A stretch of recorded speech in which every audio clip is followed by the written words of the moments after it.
I now give the floor. Ubu noneho ijambo ndihaye uhagarariye u Rwanda. Mr. President, I thank you for giving me the floor. Nyakubahwa Perezida, ndabashimiye kuduha ijambo kandi mbanze mbashimire ku buyobozi bwiza kandi bunoze mwagaragaje muri iyi nama muri uku kwezi. Ndashimira kandi abagize iyi nama bari kurangiza manda zabo, serivisi yabo n'umusanzu batanze mu bikorwa by'iyi nama byagize akamaro kanini. Ndashimira umunyamabanga mukuru wungirije wa ONU Bwana Jean Pierre Lacroix hamwe na Dr. Mohamed Javid ku bisobanuro batanze, kandi rwose twakiriye tunasesengura raporo y'umunyamabanga mukuru. Ndazirikana kandi ijambo ryatanzwe n'uwambanjirije kuvuga. Mu gihe iyi nama iri gusuzuma manda nshya ya MONUSCO, u Rwanda rwiteze ubutumwa bushingiye ku masezerano y'amahoro ya Washington no ku rwego rwa Doha. Ayo masezerano akaba ariyo raporo y'umunyamabanga mukuru igaragaza neza ko ari inzira nyamukuru zigana ku mahoro arambye. Iyo manda rero igomba gushyira imbere ibi bikurikira: kutabogama gukomeye no kutagira uruhande rwa politike, gushyigikira ishyirwa mu bikorwa ry'agahenge n'ibiganiro bya politike, kubahiriza byimazeyo politike yo kugenzura uburenganzira bwa muntu, gushyiraho uburyo bwihuse bwo guhagarika no gutanga raporo igihe bibaye ngombwa, kwirinda ibikorwa bya gisirikare bigamije gutera byibasira impande ziri mu biganiro bya politike byemewe, no kwibanda ku ntego zifatika zishingiye ku bushobozi n'ibikoresho bihari zigamije ituze, kubazwa inshingano ndetse no gushaka ibisubizo bya politike. Izi ngingo zigaragaza neza ukuri kw'ibibazo biri kuri tere nk'uko byasobanuwe muri raporo y'umunyamabanga mukuru. Ku ruhande rw'u Rwanda, imikorere ya MONUSCO izashingira ku guhuza ibikorwa byayo n'inzira za politike kuko arizo zihariye kandi zonyine zishobora kugeza ku gisubizo kirambye. Amasezerano y'amahoro ya Washington n'inzira ya Doha ni inzira zunganira kandi zishyigikirana. Iyo MONUSCO ibishyigikiye mu buryo buhoraho kandi butabogamye, byafasha gushyiraho umwanya ukenewe kugira ngo ayo masezerano ashyirwe mu bikorwa. U Rwanda rwongeye gushimangira ko rwiyemeje byimazeyo gushyira mu bikorwa uruhare rwarwo muri ayo masezerano. Twemera kandi ko intsinzi y'ayo masezerano izashingira ku bushake bwa politike bw'impande zombi. Nyakubahwa Perezida, ibiri kubera muri Kivu y'Amajyepfo byaganiriweho cyane. Reka mfate uyu mwanya muto mbigarukeho nsobanure n'impamvu mbivuze. Hari amateka abisobanura. Mu Kuboza mu mwaka w'1994, ba Ambasaderi Kovac wo muri Repubulika ya Czech, Kianting wo muri Nouvelle-Zélande ndetse na Gambari wo muri Nigeria bavugiye muri iyi nama ko Abanyarwanda barimo kurimburwa, ko hari itsinda ry'abantu ryicwaga mu Rwanda. Nubwo batari barigeze bagera mu Rwanda, ariko bakoze inshingano zabo bahangana n'ihakana no guceceka byari byarigaruriye iyi nama. Bavuga jenoside uko yari imeze. Ndi hano uyu munsi kandi nkiriho kubera abo badiplomate b'intwari bakoze inshingano zabo. Nanjye ndashaka kubikora rero. Ibintu byabaye muri Kivu y'Amajyepfo nyuma y'amasezerano ya Washington ni uruhuri rw'ibibazo byinshi. Agahenge katangazwaga kenshi ako kahungabanyijwe na leta ya Repubulika Iharanira Demokarasi ya Kongo, kandi ntihabayeho kurenga ku gahenge gusa, ahubwo hanagiye hatangazwa ko ibitero bitazigera bihagarara, harimo n'ibitero byo mu kirere bigamije gutera. Nubwo inzira za diplomasi ziri gutera imbere, ibiri kubera kuri tere muri Kivu y'Amajyepfo bikomeje kuba bibi cyane mu buryo iyi nama idashobora kwirengagiza mu buryo bw'indangagaciro ndetse n'amategeko. Mu myaka ishize kuva mu mwaka wa 2017, Abanyamurenge, ni ukuvuga Abatutsi bavuga Ikinyarwanda bo muri Repubulika Iharanira Demokarasi ya Kongo, bagiye bahura n'itotezwa rikomeye. Byaranditswe kandi rigenda ryiyongera. I just want to address this area alone among many things that put together cause the situation we are in. Reka nibande kuri iki kibazo gusa muri byinshi bigize ibi bibazo. kuva mu mwaka wa 2017 hejuru ya 85% by'imidugudu y'abanyamurenge muri Kivu y'Amajyepfo yarasenwe.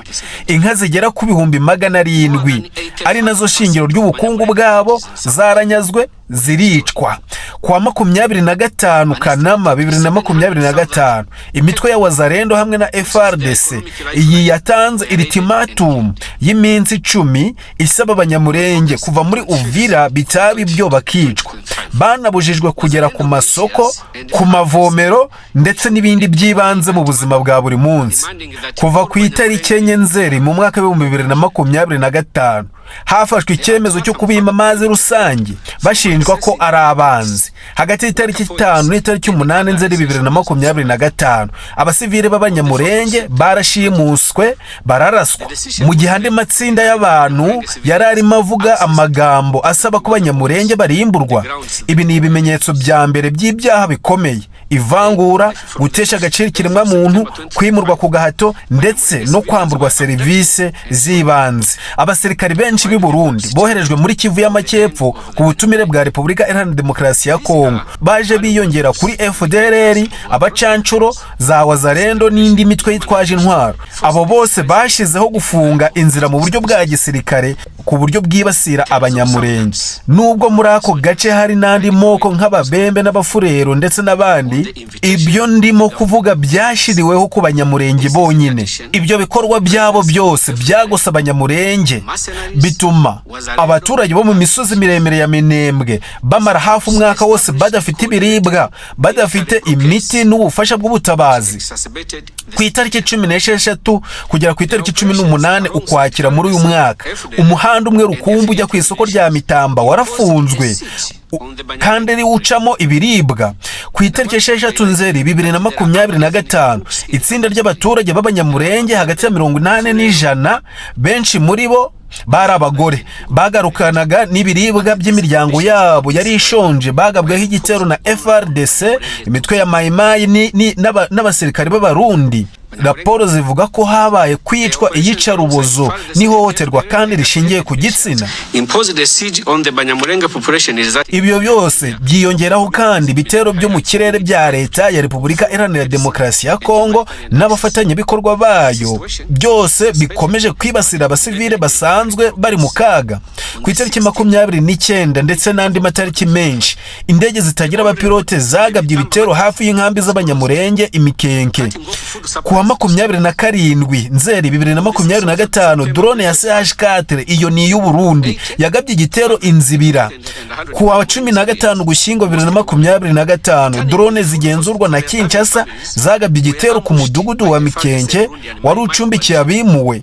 Hagati ya Werurwe n'Ukuboza uyu mwaka honyine habaye ibitero byo mu kirere bigera kuri 59 muri aka gace, ariko ibi ntibivugwa bihagije. Ibi byavuzwe kenshi muri inama no mu biganiro byihariye, ariko nta gikorwa gifatika cyafashwe. Nk'ubutegetsi bwatumiye ingabo z'amahanga, leta ya Repubulika Iharanira Demokarasi ya Kongo igomba kubazwa imyitwarire n'ibikorwa by'ingabo z'u Burundi n'abafatanyabikorwa bazo ku butaka bwayo. U Rwanda ntirwacecetse. Minisitiri w'ububanyi n'amahanga wacu yazamuye ikibazo ku bavugizi b'amasezerano. Leta Zunze Ubumwe za Amerika, Katari, Umuryango w'Ubumwe bw'Uburayi n'Umuryango wa Afurika Yunze Ubumwe. Nanjye nabivuze ku bagize iyi nama ku giti cyabo, ariko nta cyakozwe. Dushingiye ku byabaye n'ikirere cy'ingengabitekerezo y'urwango gihari muri Repubulika Iharanira Demokarasi ya Kongo no ku nshingano z'amategeko n'iz'indangagaciro, ndabaza ese iyi nama ntiyari ibizi? Ntabwo yabonye ko bikwiye kwitabwaho? Mu gusesengura ibirimo kubera muri Kivu y'Amajyepfo, tugomba kureba ibyabanje mbere yuko ibintu byiyongera. Ukuri nuko FDLR imaze imyaka 30 ishyigikiwe na leta ya Repubulika Iharanira Demokarasi ya Kongo nk'uko bigaragara mu myanzuro.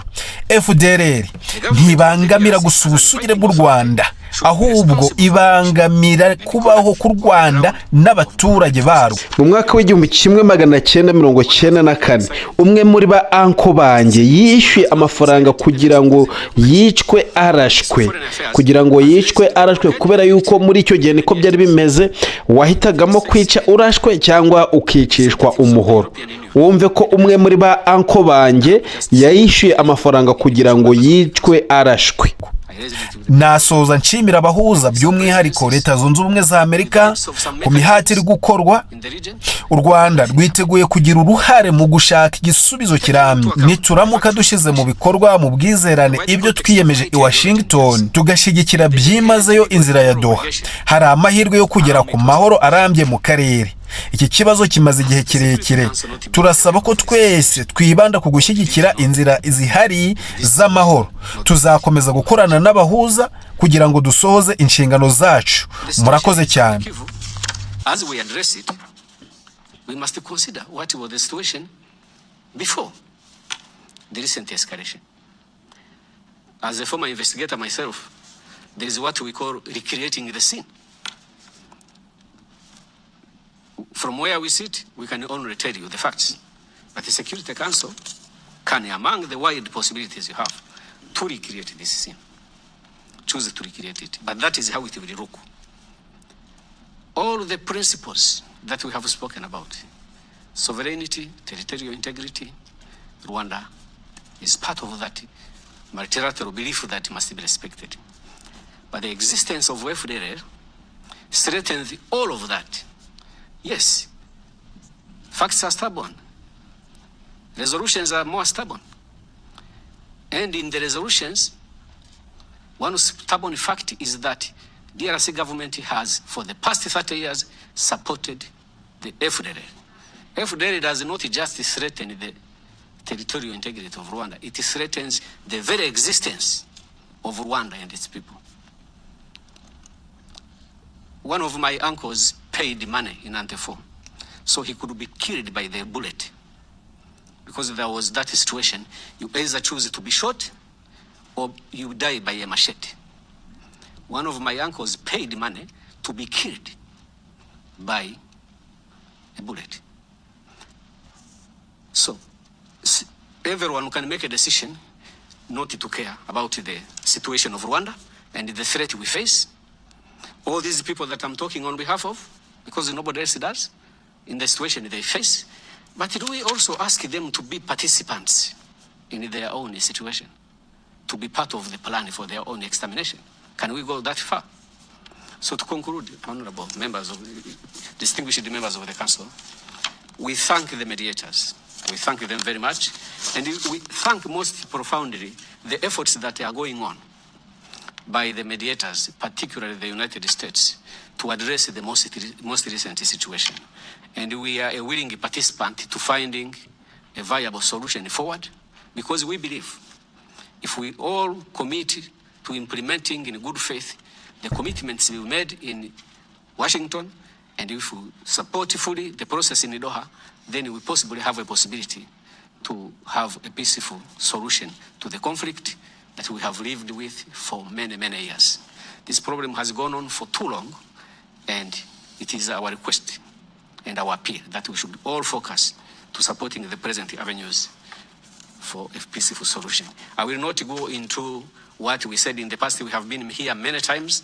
Why do we have defensive measures and how are they going to be lifted? All those issues are addressed in the agreements, and we shall continue to work with mediators and to make sure that we meet our part of the challenge. Thank you very much. I thank